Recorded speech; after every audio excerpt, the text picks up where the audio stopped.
XC90에 비해서 이 차량을 선택한 이유도 그런 부분도 좀 마지막까지 구매를 망설이게 만든, 이게 지금도 헷갈리더라고요. 저는 사실 이 차를 좀 추천하지 않을 것 같아요. 그 구매자들이 뭐 가족용이잖아요. 그렇죠. 사실은 구매하는 그 이유 자체가 가족용으로 쓰기 위함인데, 네, 이거에 대한 불만이 제일 커요, 사실. 이거 근데 이게 에어서스가 이제 제가 느끼는 점이 네. 이렇게 좀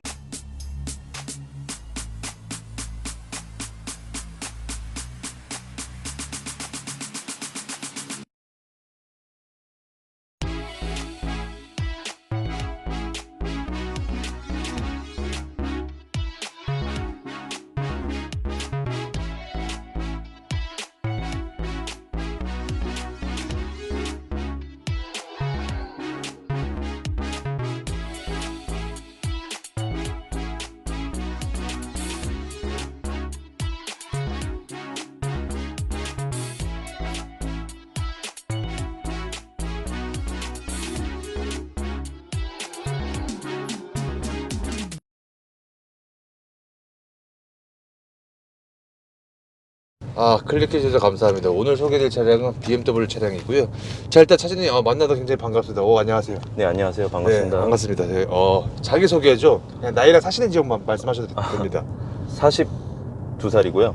예. 영등포구에 살고 있습니다. 반갑습니다. 네. 자, 요거 차량명이랑 연식, 등급, 선택 옵션 좀 소개 좀 부탁드리겠습니다. 2019년 G05 X5 30D 모델이고요. 네. M 패키지 모델입니다. 알겠습니다. 자, 소유 기간과 혹시 키로수가 혹시 소유 기간은 지금 3년 차고요. 네. 2019년 여름부터 해서 3년 차고, 네. 그리고 지금 키로수는 16,000km 정도 됐습니다. 16,000km. 예. 알겠습니다. 자, 구매한 이유를 좀 여쭤봐야 되는데요. 일단은 30D도 보면은 되게 라인업이 좀 다양하잖아요. 네. 일단은 가솔린과 디젤. 제가 구매를 했을 당시에는 네. 그 가솔린이 아직 안 나왔었어요. 아. 그래서 딱 그때 있던 라인업이 30D랑 50D 딱 두 가지였고요. 네. 그래서 내 선택사항이 두 가지였기 때문에 뭐 딱히 뭐 네. 선택할 여지가 없었어요. 그러면은 50D로 안 하신 이유가 있다면? 일단 가격이 그때 제 기억에 한 2천만 원 정도 차이가 났었던 것 같은데요. 네. 뭐 50D가 훨씬 잘 나가긴 했었는데 네. 뭐 그 정도 출력이나 뭐 선택사항이 불필요하다고 생각을 해서 네. 아무래도 가성비죠, 30D다 보면. 알겠습니다. 혹시 경쟁 차종 X5하고 또 경쟁했던 차종이 좀 있으셨나요? 제가 원래 처음에 구매를 하려고 했던 차종이 네. 그 640 GT였었어요. 이게 이제 가족 여행용이라든지 장거리용으로 구매를 하려고 제가 이제 찾았었는데, 네. 처음에 구매를 하려 했던 그 차종이 640 GT였었는데, 네. 그 여행을 갈 때 저희가 그 부모님을 두 분을 모시고 가요. 그리고 네. 애가 한 명, 딸이 있거든요. 4살짜리가. 그래서 뒤에 보시다시피 카시트가 설치가 돼 있는데, 네. 총 5명을 태우고 네. 이제 유모차를 포함해서 짐을 많이 실어야 돼요. 근데 근데 이제 640 GT를 보면 네. 2열 가운데 좌석이 네. 이제 미션 때문에 툭 튀어나와 있어서 사실 앉기가 불가능하거든요, 성인이. 네. 그래서 이제 4명밖에 못 타다 보니까 차선책으로 좀 다른 SUV를 찾다가 네. 구매를 하게 된 게 X5입니다. 그래서 뭐 벤츠도 SUV 있었잖아요. 예, GLE가 있는데요. 네. 제가 그때 구매를 했을 당시에 GLE가 그걸 뭐라 그러죠? 아직 들어오지가 않았었어요. 그러니까 외국에는 출시가 됐었는데, 네. 저희 이제 들어오기 전에 그 사전 심사하는 게 뭐라 그러죠? 네. 뭐 사전 계획 아니 뭐 물건. 예, 어쨌든 통과가 그때 전이어서 인증. 아직 네. 맞아요. 인증이 아직 안 난 상태여서 네네. 팔지를 않았었고요. 그리고 경쟁 차종이 또 뭐 GV80 그리고 XC90 정도가 있었는데, GV80도 그때 나오기가 전이었었고요. 네. 그때 딱 나왔을 거예요. 그래서 뭐 시승할 기회도 없었었고, XC90이 제일 마지막까지 남아있던 후보였었는데, 네. 아무래도 좀 스포츠성이나 이런 것들 때문에 X5를 구매하게 됐죠. 알겠습니다. 참 이거 차량 금액이 좀 궁금한데요. 금액 기억나시나요? 저는 이거를 중고차로 구매를 했었어요. 그 당시에 새 차를 구매를 하려고 이제 계약금을 걸어놨었는데, 네. 그때 사고 싶었던 차량이 화이트 차량에다가 타르투포 실내로 해서 이제 계약금을 걸어놨었는데 네. 그 당시만 하더라도 이제 출고가 되는데 뭐 최소 6개월은 기다려야 된다고. 네. 근데 또 그 당시에 저는 가족차가 좀 급하게 필요할 때였거든요. 네네. 여행 계획도 잡혀 있고 그래서 오. 근데 중고차도 별로 없었어요. 출시된 지 차가 얼마 안 되다 보니까. 네. 그래서 그때 한 4천에서 3,000km 뛴 차량 중고차를 거의 뭐 그냥 신차하고 똑같은 차량 거의 그 상태, 예. 상태를 받으신 거네요. 예, 금액은 9천만 원대 중반 정도 때 지급을 했던 걸로 기억해요. 오, 알겠습니다. 그럼 당연히 결제도 역시 일시불? 아니요, 이때 이게 네. BMW 파이낸셜 리스 차로 돼 있어서요. 아, 이제 근데 이제 금액을 거의 다 갚고 10,000원만 걸려 있는 상태예요. 금액은 그냥 예. 중도상을 딱 해버리고. 예, 그럼 한 달에 한 210원 정도? 210원이요? 네. 반갑습니다. 저도 한번 210원 좀 내본 적이 있었거든요. 예. 네.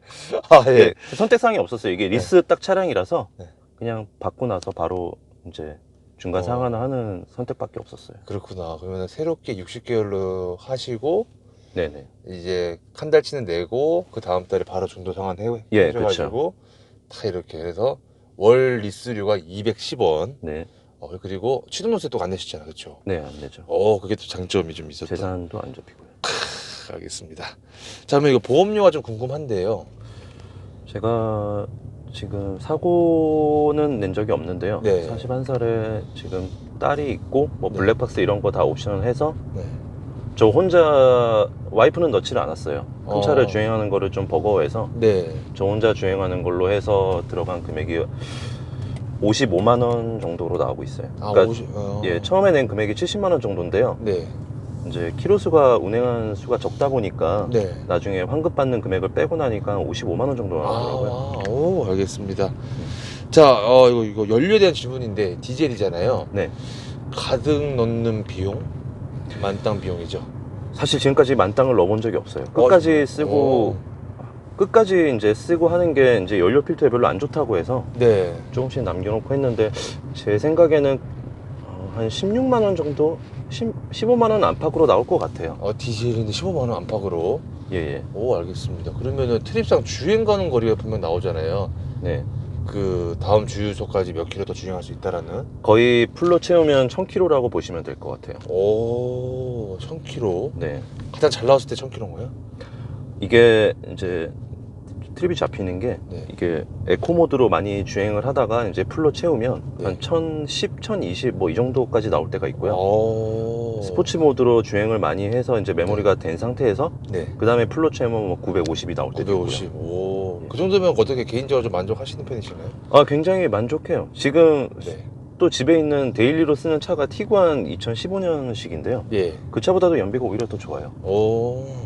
오, 알겠습니다. 자, 그러면은 연비가 좀 궁금한데요. 네. 이게 공인 연비가 혹시 아시나요?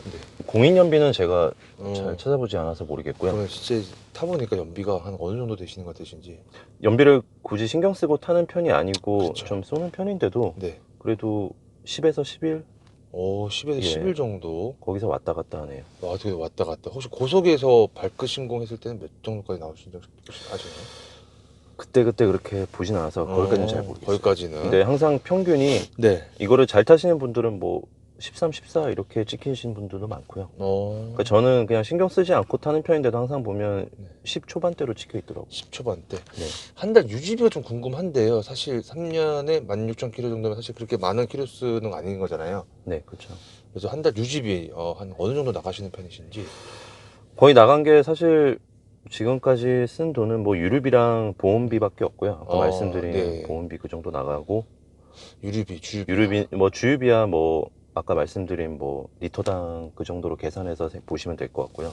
지금까지 든 소모비는 한번 배터리를 한번 갈았었어요. 작년 겨울에 되게 추웠었잖아요. 네, 맞아요. 그때 배터리가 한번 방전이 돼서 한번 배터리를 정도만. 갈았을 때 한 20만 원 정도 그때 지출을 한 것 같고요. 네. 나머지는 뭐 엔진오일이나 이런 서비스는 모두 뭐 BMW에서 무료니까요. 따로 지출할 것이 없었어요. 알겠습니다. 자, 이 차에 좀 장점이 좀 있다면 어떤 게 좀 있을까요? 아무래도 BMW 차량이다 보니까 스포츠성이 제일 큰 장점이라고 보고요. 그러니까 전 모델에 비해서 이제 네. 가장 크게 바뀌어진 게 이제 에어서스랑 반자율 주행이 있거든요. 네. 근데 반자율 주행이 꽤나 쓸만한 것 같아요. 쓸만하다. 그러니까 생각보다 이렇게 버벅거리는 건 있는데요. 네. 굉장히 좀 운행하는 게 자연스럽다고 할까요? 뭐 브레이크도 좀 막 파바박 들어가거나 이런 면이 없이 자연스럽게 이제 사람이 주행하는 것처럼 잘 들어가고. 네. 근데 이제 톨게이트라든지 합류 구간 아니면 선이 좀 애매하게 그려진 구간에서는 이렇게 헤매는 구간이 있어서 이게 주로 이제 쓸 때는 네. 막히는 구간에서 좀 네. 쉬려고 이제 하고 하는 편인데. 네. 그리고 이게 손을 떼고 있으면 네. 5초밖에 지속이 안 돼요. 그치. 한 5초에서 6초? 그 정도밖에 이제 경고음이 바로 나와가지고 또 이게 손을 대야 되거든요. 몇 초마다. 그리고 또 에어서스가 아무래도 있다 보니까 뭐 승차감에서 좀 많은 강점을 가져가는 것 같고요. 아무래도 스포츠성이죠. XC90 마지막까지 뭐 비교한 차량 XC90에 비해서 이 차량을 선택한 이유도 네.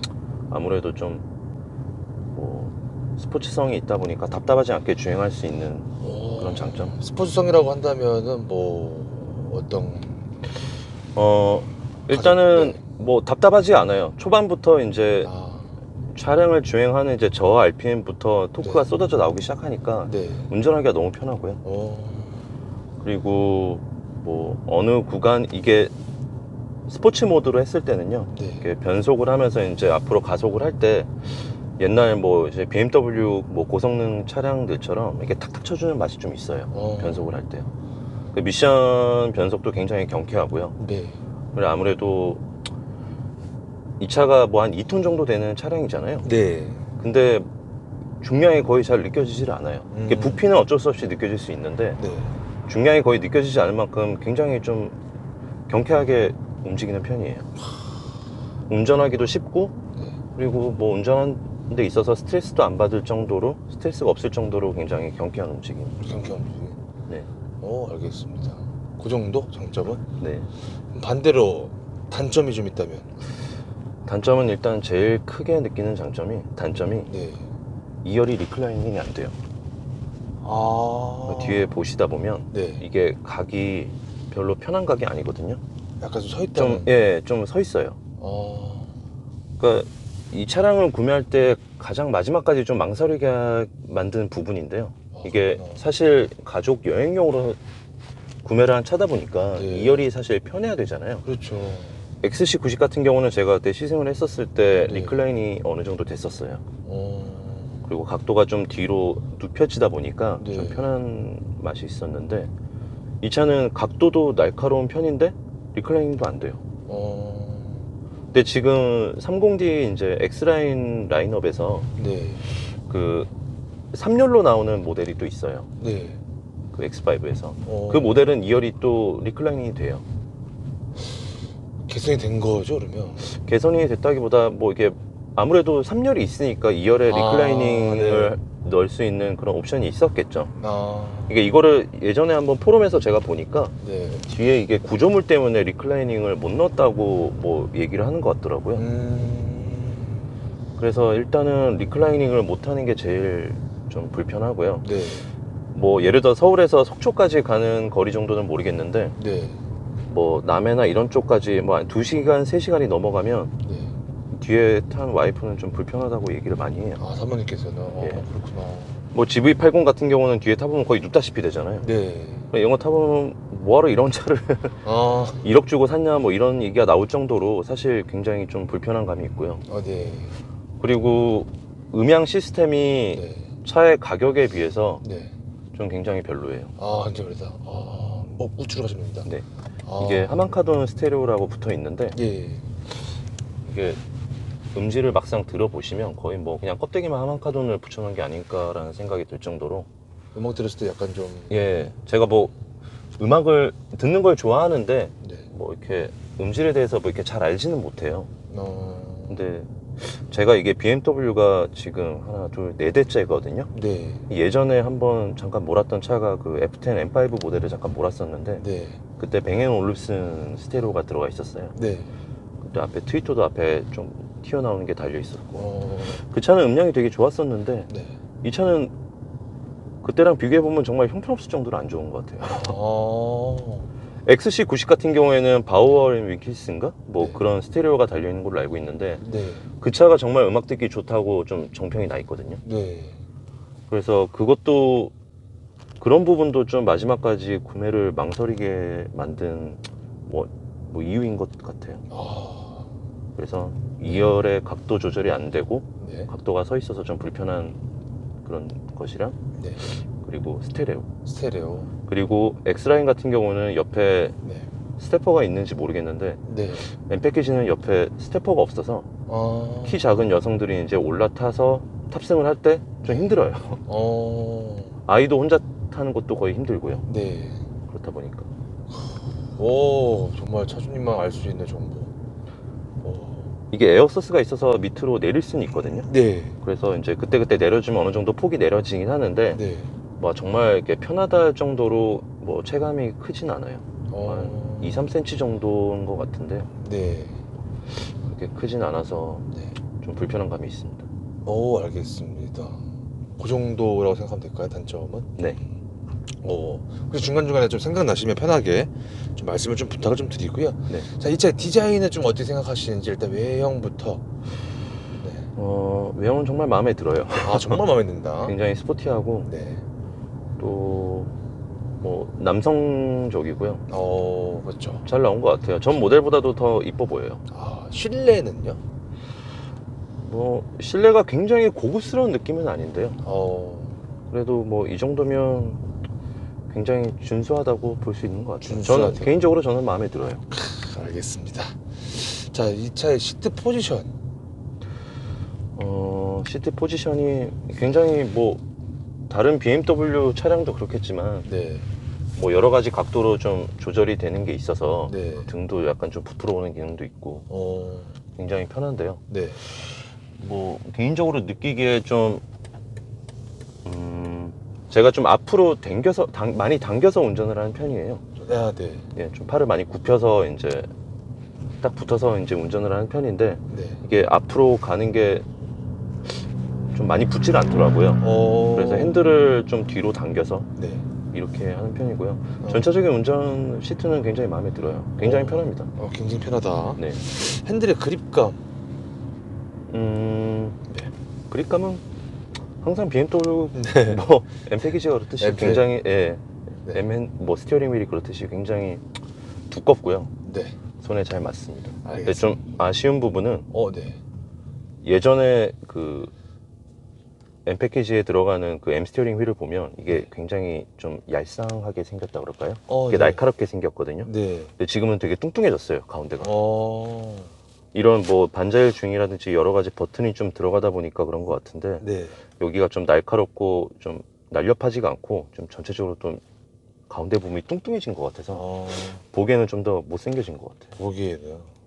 알겠습니다. 그리고 또 인테리어가 네. 또 M 패키지에는 이게 스왈로브스키 그 기어봉이 네. 들어가 있거든요. 네, 네. 이것도 좀 포인트고요. 오. 좀 씌우면 네. 좀 많이 이쁜 것 같아요. 제가 보기에는. 제가 봐도 정말 예쁜 것 같아요. 예, 예. 아, 네. X라인은 또 이게 안 들어가 있더라고요. 그냥 아. 검은 기어봉이 들어가 있어요. 검은 기어봉이. 네. 그렇구나. 자, 그럼 핸들 무게감은 좀 어떠세요? 되게 가벼워요. 가볍다. 예, 차량이 커서 좀 무거울 거라고 생각을 했었는데 네, 맞아요. 굉장히 좀 경쾌하고 가볍고요. 네, 네, 스포츠 모드로 넣으면 좀 무거워지는 편입니다. 스포츠 넣었을 경우에는 네, 지금 가볍다는 거는 에코랑 컴포트를 말씀하시는 거죠? 그렇죠. 오. 굉장히 가벼워요. 운전하기도 편하고요. 네. 여성분들이 네. 운전하기에도 굉장히 가벼운 축에 든다고 생각을 해요. 알겠습니다. 네. 자, 버튼부 위치 편의성인데 일단은 운전석조 창문 쪽에 있는 버튼부 위치나 편의성은 좀 어떠세요? 사실 버튼을 뭐 잘 쓰질 않아서요. 뭐 이렇게 불편하다, 뭐 유용하다 정도는 잘 모르겠는데요. 네네. 그럼 불만은 없는 정도인 것 그건 같아요. 불만은 없다. 핸들 쪽에 있는 버튼부도 괜찮나요? 예, 뭐 굉장히 쓸만해요. 쓸만하다. 네네. 좌측. 뭐 불편함이 없이 쓸 수 있는 정도인 것 같아요. 불편함 없는 정도인 것 같다. 네. 알겠습니다. 자, 한번 공조기 쪽으로 가서 공조기 쪽에 있는 버튼부 위치나 편의성은 좀 어떠신가요? 에어컨 버튼 같은 이런 공조기 버튼은 좀 네. 누르기가 불편한 것 같아요. 이게 아, 손에 좀 딸깍딸깍하고 이렇게 움직이는 편인데요. 네. 이게 좀 운전하면서 찾다가 누르려고 하면 네. 약간 좀 불편한 정도? 약간 좀 복잡하게 돼 있어요. 네. 예. 온도랑 뭐 나오는 그러네요. 바람 나오는 뭐 방향이라든지 이런 것들이 좀 혼조되어 있는데요. 네, 네, 좀 뭐 이런 것도 좀 여러 가지가 뭐 섞여 있어서 네. 이게 바로바로 누르지 않고 항상 지금도 이게 좀 한 번씩 보고 눌러봐야 하는 그런 정도요? 한 번씩 보고 눌러봐야 되는. 네네. 알겠습니다. 자, 좀 밑으로 좀 내려가서 기어부 쪽에 있는 버튼부 위치나 편의성은 좀 어떠신지. 아, 예, 예. 앞에 이제 좀 날씨가 좀 추워지다 보니까 네. 보이지고 성의가 있네요. 좀 네. 아, 요걸 요렇게 해야 되는구나. 예. 아, 아니, 네. 이게 잘 보이나? 아, 네. 이게 지금도 헷갈리더라고요. 지금도 예. 밑에를 눌러야지. 이게 이렇게 계속. 그러네요. 조금 딱 봐도. 키고 주행을 하겠습니다. 예, 알겠습니다. 예. 예. 어쨌거나 이게 따다다닥 계속 눌러줘야 되네. 성의가 껴갖고 잘 안 보이더라고요. 네, 네, 네. 자, 그거는 무튼 요쪽 버튼부는 좀 그런 걸 좀 참고를 좀 해야 될 것 같고, 네. 밑으로 좀 내려와서 기어부 쪽에 있는 버튼부 위치나 편의성은 좀 어떠신지. 이쪽에 있는 뭐 네, 내비게이션이랑 뭐 여러 가지 화면에 관련된 버튼들은 네. 사실 쓸 이유가 없는 버튼들이에요. 여기서 다 터치가 되다 보니까요. 사실 뭐 구입하고 나서 한 번도 이쪽은 눌러본 적이 없는 것 같아요. 이쪽은. 예, 아이드라이브 쪽은 아예 눌러본 적이 없고요. 네. 그리고 거기다 쓰는 쪽이 뭐 이렇게 운전이랑 관련된 모드 변경이라든지 어댑티브, 뭐 오토홀드, 뭐 네. 파킹 이쪽만 주로 쓰는데 그쪽만. 네, 뭐 간단해서요. 이런 것들은 알겠습니다. 볼 것들이 없는 것 같아요. 자, 1열에 있는 이 그 수납 공간은 좀 어떻게 생각하세요? 충분한 것 같아요. 충분한 것 같다. 네, 굉장히 어. 충분하고 이쪽도 굉장히 공간이 넓은 편이고요. 네. 뭐 이런 대시보드 안에도 무선 충전도 할 수 있는 뭐 구간이 있고요. 네. 잘 쓰지는 않지만 네. 공간은 굉장히 수납 공간은 충분한 것 같아요. 수납 공간은 충분한 것 같다. 자, 승차감 서스펜션인데 네, 아까 서스펜션 좀 짧게 좀 말씀해 주셨는데 약간 승차감 서스펜션 약간 좀 요초 같은 거 지나갈 때라든지 승차감은 그래도 매우 좋은 편인 것 같아요. 어떻게 생각하세요?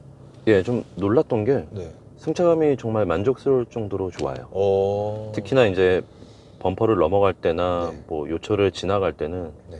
정말 부드럽고요. 어.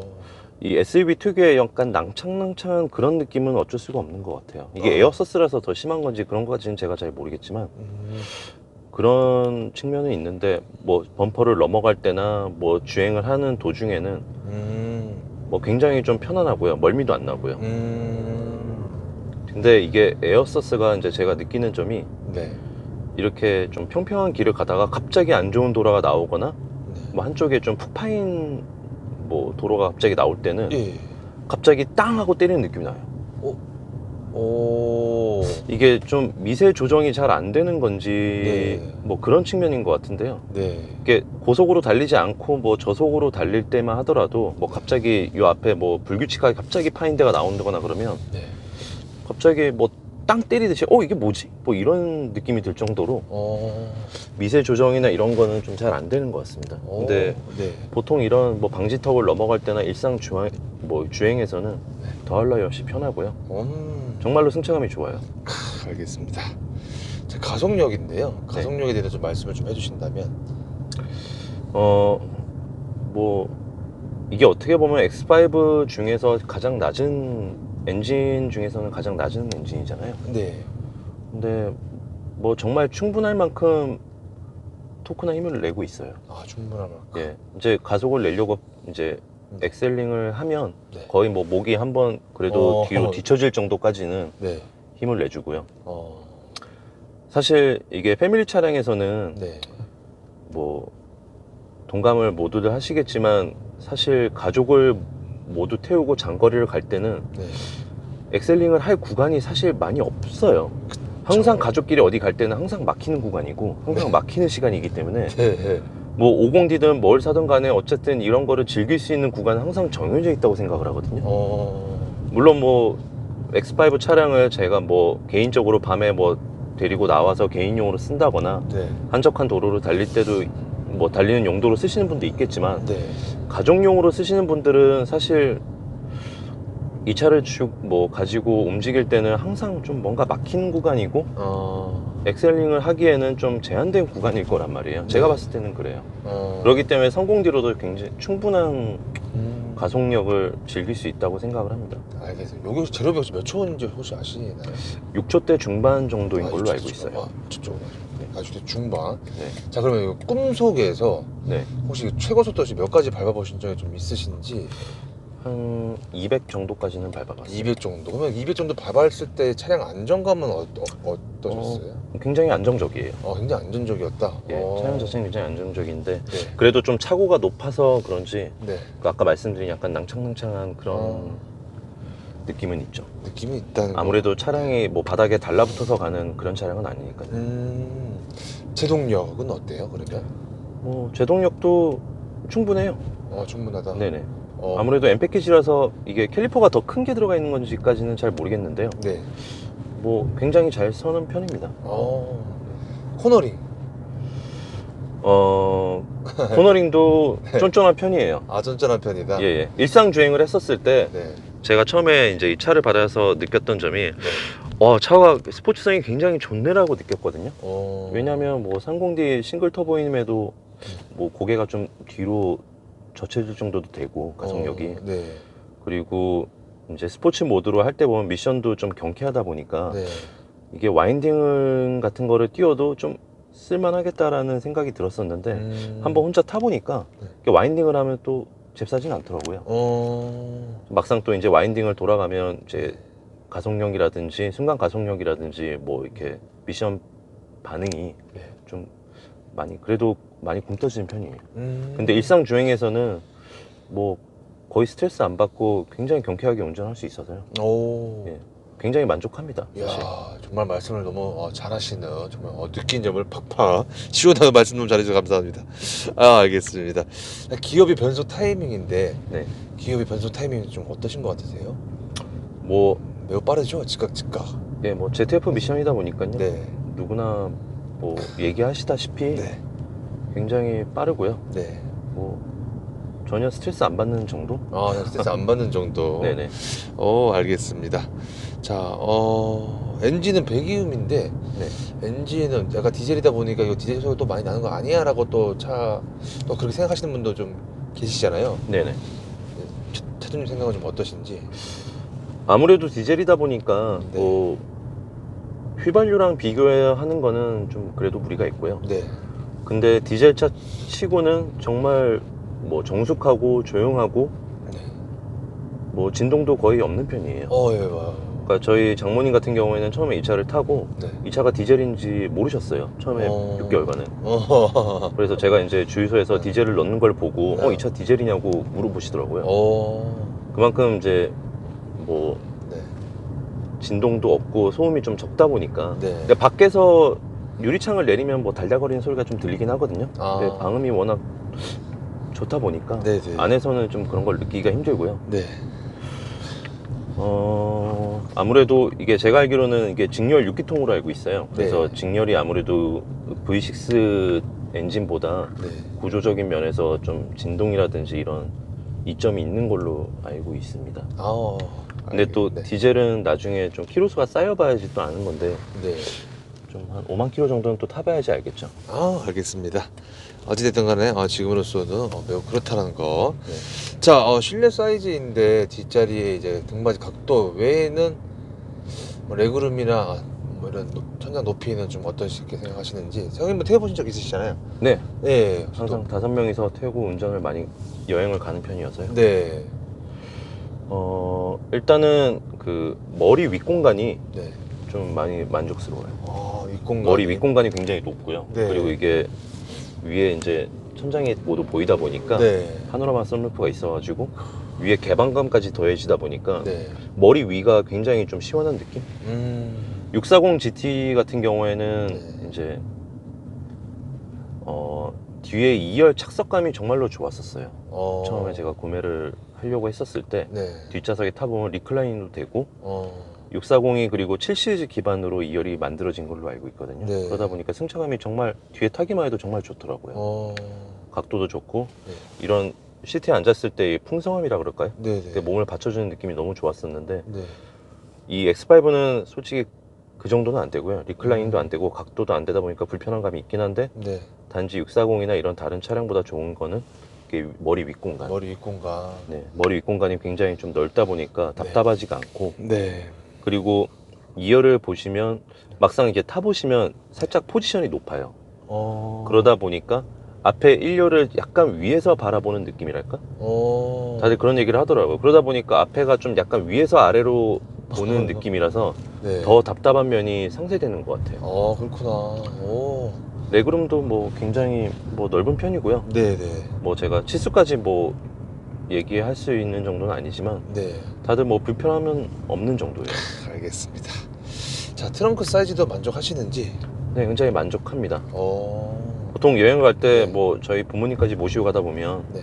짐이 뭐 큰 백으로 뭐 5개 정도 들어가고 네.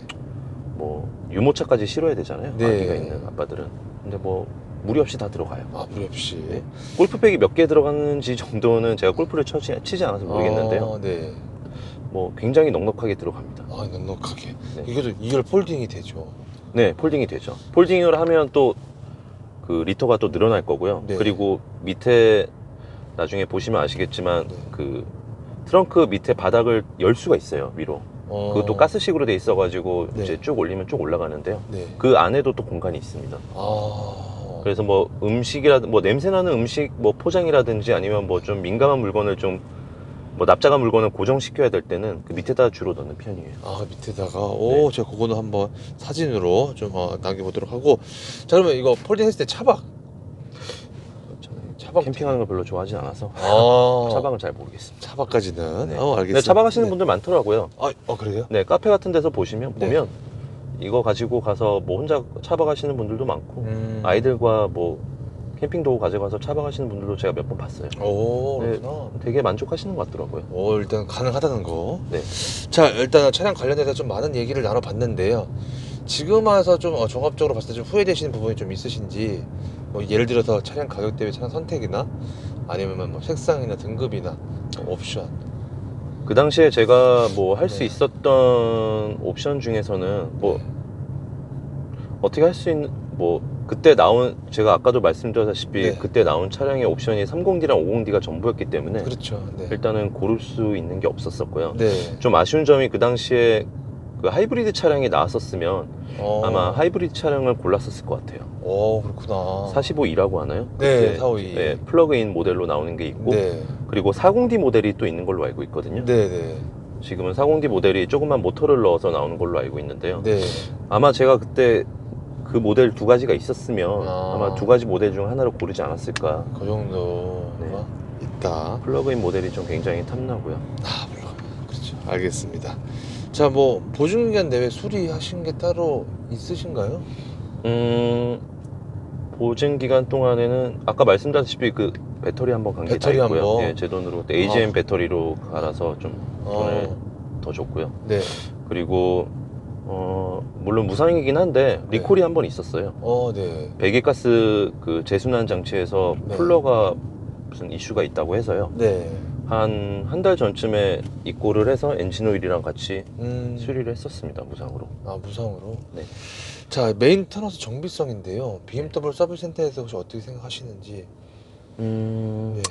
뭐 저는 그렇게 불편한 점은 없었어요. 근데 다만 이게 엔진 오일 교환 시기가 네.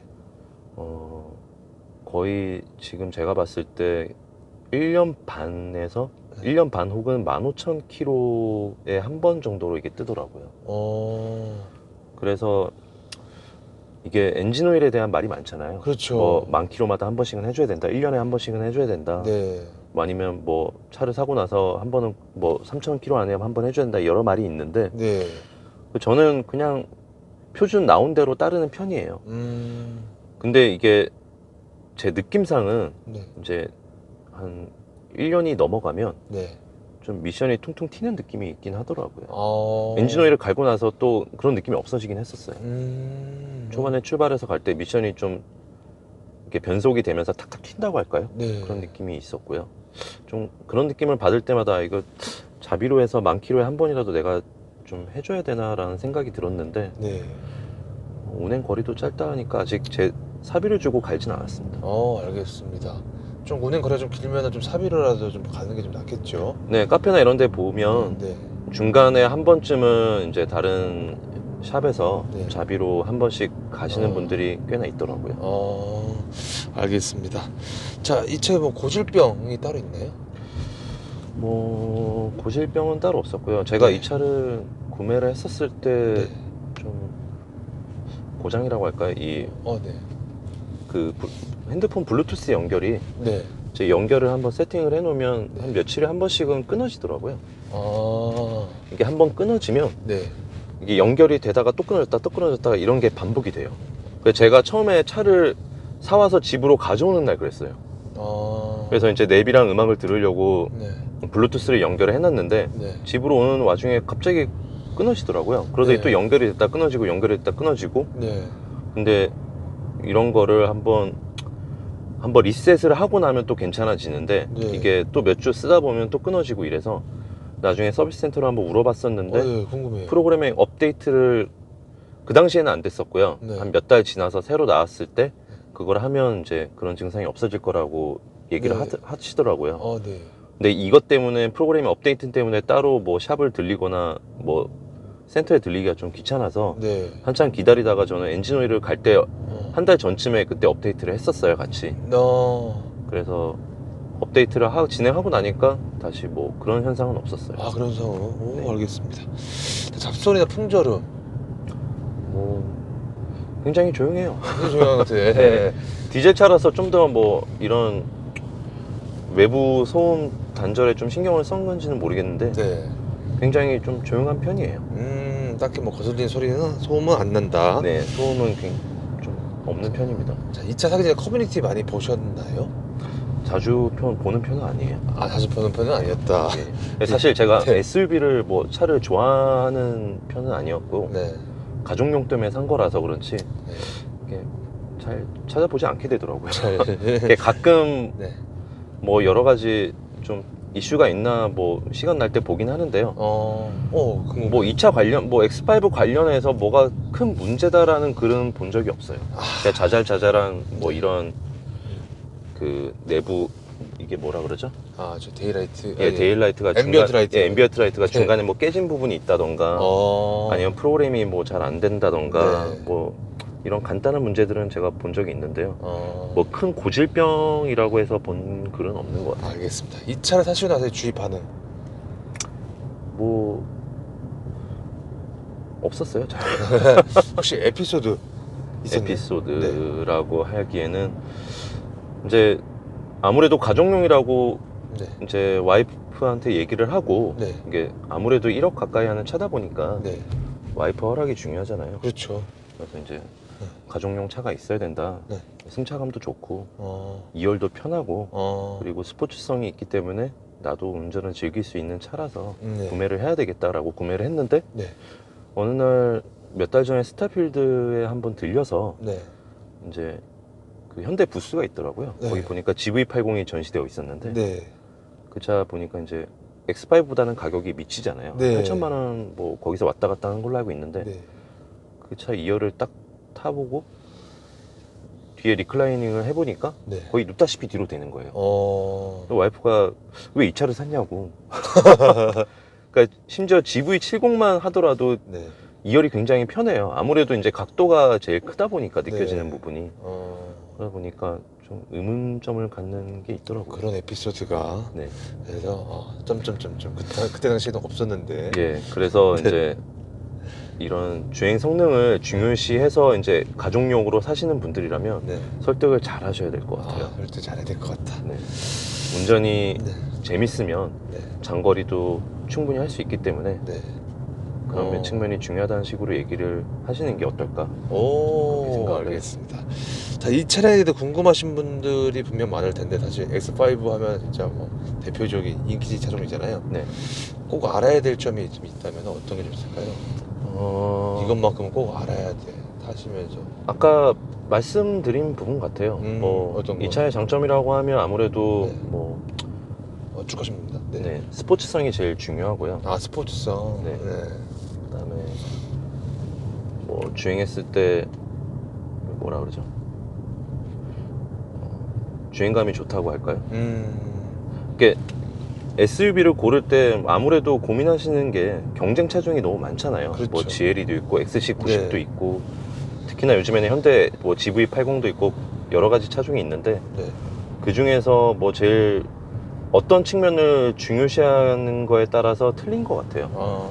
아까도 말씀드렸다시피 이 차는 2열이 그렇게 편하지가 않거든요. 그렇기 때문에 네. 좀 그런 측면을 잘 고려해서 구매를 하신다면 네. 좀 좋은 선택이 되지 않을까 알겠습니다. 생각합니다. 자, 그렇다면은 지금 만약에 가까운 지인분이나 친구분이 네. 차주님한테 나도 S5 사고 싶은데 등급 추천 좀 해줘라고 한다면은 네. 하이브리드? 저는 하이브리드를 추천할 것 같아요. 지금은 하이브리드를 아무래도 좀 더 경제성 때문에. 네, 그쵸. 여기서 중요한 포인트는 일단은 뒷자리에 등받이 각도는 전혀 고려가 안 돼 있고. 네, 이거에 대한 불만이 제일 커요, 사실. 어, 이거를 사제 샵에서 뭐 한 150만 원 정도의 각도를 어느 정도 뒤로 내릴 수 있는 게 있다고 저도 알고 있어요. 네. 근데 그 정도 금액을 또 들여서 그거 네. 몇 도 내리는 게 좀 어, 합당한 금액인가라는 생각도 들긴 하고요. 그래서 어쨌든 네. 뭐 X5를 구매하는 대부분의 뭐 그 구매자들이 뭐 가족용이잖아요. 그렇죠. 사실은 구매하는 그 이유 자체가 가족용으로 쓰기 위함인데 장거리를 가기에 뒷 각도가 좀 불편하다고 하면 네. 큰 단점이 될 수 있는 것 같아요.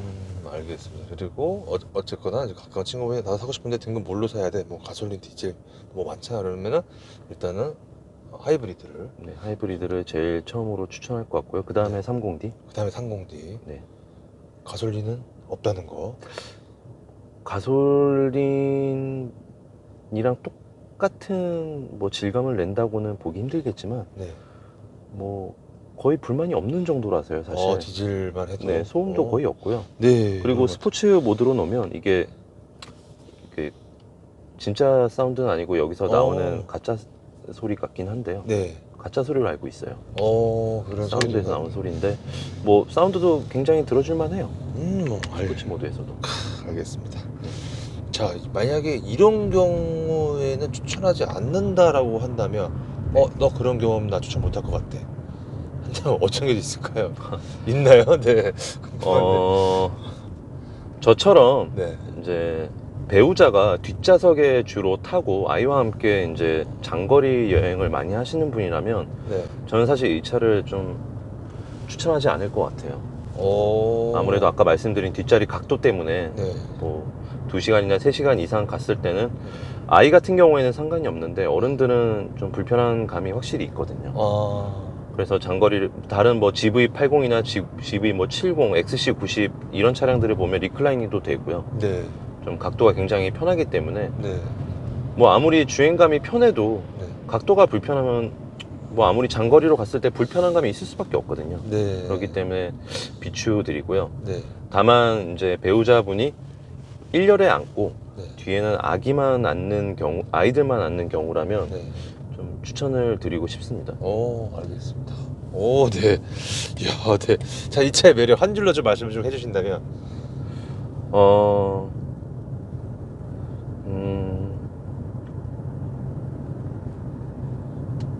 아빠들도 레이서가 된 기분을 느낄 수 있는 차?